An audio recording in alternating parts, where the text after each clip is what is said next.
The classroom you didn't sign up for, what God's hardest lessons actually teach us.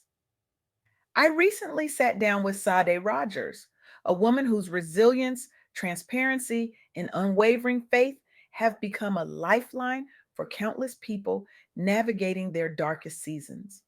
Sade has walked through financial devastation, emotional collapse, and spiritual warfare, and she's emerged not just intact, but ignited.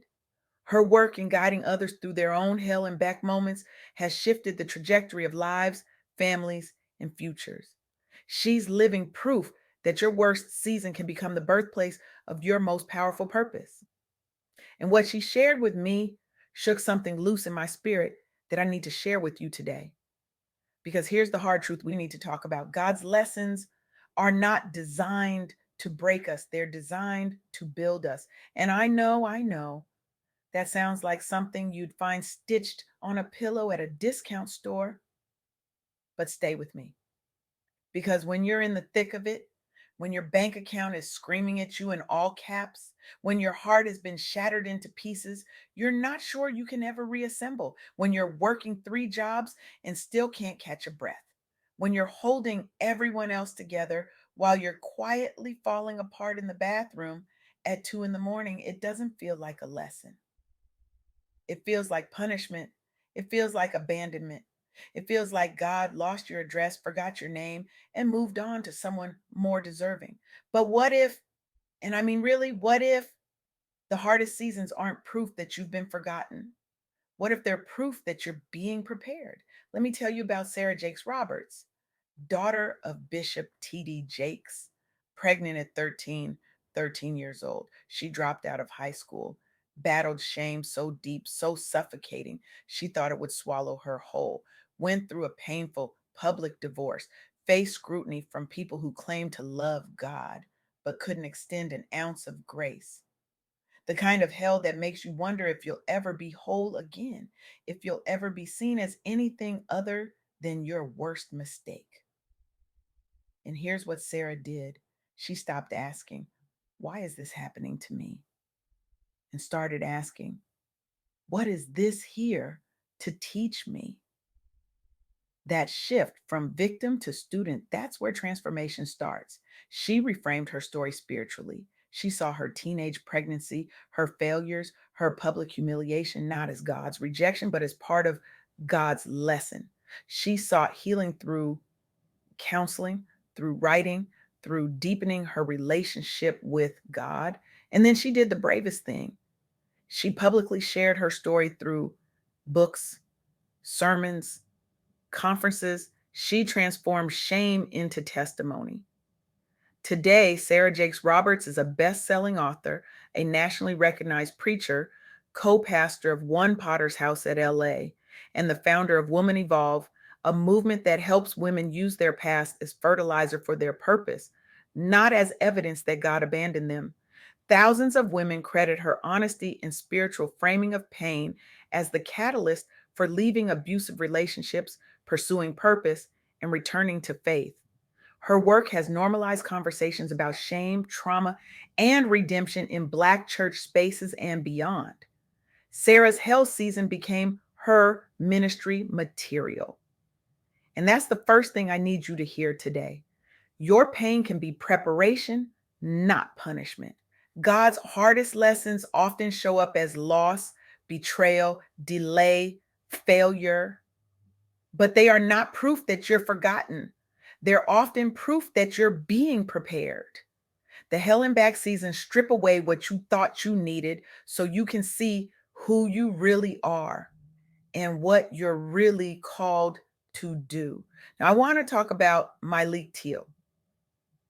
Myleik worked in public relations. She was grinding, overworked, underestimated, mismanaging money in her 20s, and she hit what she describes as rock bottom emotionally and financially. As a Black woman in corporate spaces, she dealt with being overlooked, overextended, and exhausted, burned out to the point where she couldn't recognize herself anymore. And she had a choice. She could keep praying for it to go away, or she could lean into the lesson. She chose the lesson. She used therapy, self reflection, and spiritual practices to examine what her burnout was trying to teach her instead of just escaping it. She reframed failure and exhaustion as God's way of redirecting her from a path that didn't fit her purpose. And then she identified a pain point in the Black hair care market, lack of access to quality samples and education for natural hair. And she built Curlbox around solving that. In multiple interviews and podcast episodes, Myleik has described feeling like everything was falling apart: her job, her finances, her peace of mind. Rather than just praying for it to go away, she leaned into the lesson. She needed boundaries, financial literacy, and alignment between her gifts and her work. Those desert years led her to the idea of Curlbox, which married her PR skills with her love for beauty and her desire to serve Black women directly. Today, Myleik Teele is the founder and CEO of a multi-million-dollar beauty subscription company. She's been featured in Essence, Forbes, and other outlets for pioneering the subscription model in Black hair care. She's a mentor and investor in other Black women-led ventures, teaching candid lessons about money, boundaries, and self-work. And she routinely credits the painful seasons for sharpening her discipline, focus, and work ethic. Her transparency about mistakes around money, workaholism, and burnout has helped countless young Black professionals and entrepreneurs avoid or recover from the same traps. Myleik's burnout became her business school. And that brings me to the second thing you need to remember: you must participate in your own healing and elevation. Faith is not passive. Prayer with no action keeps you stuck. Prayer with disciplined action turns lessons into elevation. Therapy, coaching, community, financial literacy, spiritual practices — these are tools God can use to move you from survival to strategy. And here's the part that makes some of us uncomfortable: owning your story out loud is part of healing. Shame keeps you silent. Testimony breaks that silence and gives your pain purpose. Let me tell you about Marshawn Evans Daniels, former Miss America finalist, attorney, sports agent, publicly successful, privately shattered. Her fiance cheated on her days before their wedding. Days she had to cancel a high profile wedding and confront the loss of the future she had built in her mind. She faced intense shame, confusion, and the feeling that everything she'd planned with God had collapsed. Marshawn has said that breaking off the engagement felt like her life imploding.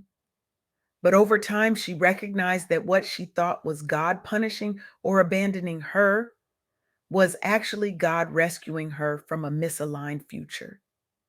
That recognition that the lesson was for her elevation became the heartbeat of her brand and message. Her hell and back journey became an assignment to teach women how to see interruption as intervention. But Marshawn chose to see the betrayal as God's protection and redirection, not just devastation. She stepped back from her old life and career patterns to deeply seek God's voice, spending intentional time in prayer and reflection. She used writing, coaching, and speaking to process her pain and help other women navigate their own life interruptions. Today, Marshawn Evans Daniels is a best-selling author, speaker, and coach. She wrote Believe Bigger, which centers on how disruption can be a divine invitation to purpose. She's built a successful faith-based coaching and personal development business serving primarily Black Christian women leaders and entrepreneurs.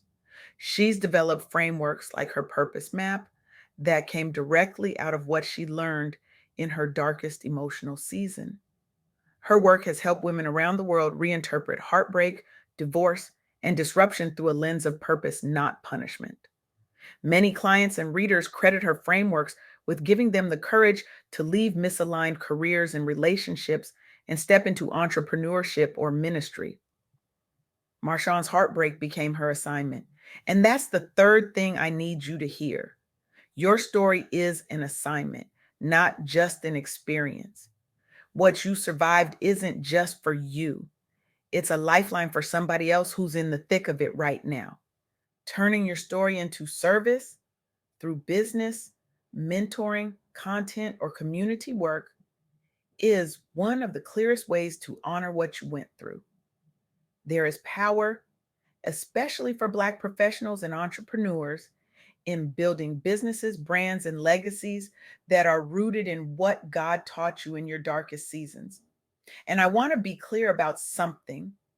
This is not about toxic positivity. This is not about pretending everything is fine when it's not. This is not about slapping a Bible verse on your trauma and calling it healed. This is about refusing to let your pain be wasted. This is about looking at the hell you walked through and saying, okay, God, what now? What's next? Who needs to hear this? Because here's what Sade Rogers reminded me during our conversation. When you're in survival mode, when you're just trying to make it through the day, when you're financially, emotionally, spiritually drained, it's hard to see the lesson. It's hard to see the purpose. It's hard to see anything but the pain. But on the other side, when you've done the work, when you've participated in your own healing, when you've stopped running from your story and started owning it, that's when you realize the hell wasn't random. The hell was preparation. Sarah Jakes Roberts turned public shame into global ministry. Myleik Teal turned burnout into a multi-million dollar business. Marshawn Evans Daniels turned heartbreak into a movement. And Sade Rogers, the woman I had the honor of interviewing, is turning her hell into hope for every person who hears her story. So here's what I need you to do: stop interpreting every hard season as God abandoning you. Start interrogating it as a classroom.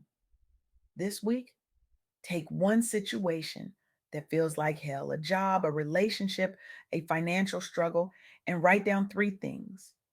What is this teaching me about myself? What is this teaching me about God? What one action can I take to respond differently, more intentionally, more honestly, or more courageously? And then share part of your story with at least one safe person, a friend, a therapist, a mentor, a community, so that your pain doesn't stay trapped inside you. Your healing will accelerate when your story stops hiding. Because here's the truth: you are not broken. You are being built. You are not forgotten. You are being prepared. You are not punished. You are being positioned. And the hell you walked through, that's not the end of your story. That's the beginning of your assignment. So, what about you? What hell are you walking through right now that could become your assignment? What pain are you carrying that could become your preparation? What lesson is God trying to teach you that you've been too tired, too hurt, too scared to receive? I'm not saying it's easy. I'm not saying it doesn't hurt. I'm not saying you won't cry, scream, or question everything, but I am saying this: when you stop running from the lesson and start receiving it, when you stop hiding your story and start owning it, when you stop seeing your pain as punishment and start seeing it as preparation, everything changes. You are not here by accident. Your story is not a mistake. Your pain is not wasted. And the hell you walked through, that's the very thing that's going to build your future, fuel your purpose, and set somebody else free. So I'm asking you today: will you let the lesson land? Will you stop running and start receiving? Will you take what almost destroyed you and turn it into the very thing that defines you, not as a victim, but as a victor? Because God's lessons are not designed to break us, they're designed to build us. And the world is waiting for what you're about to build.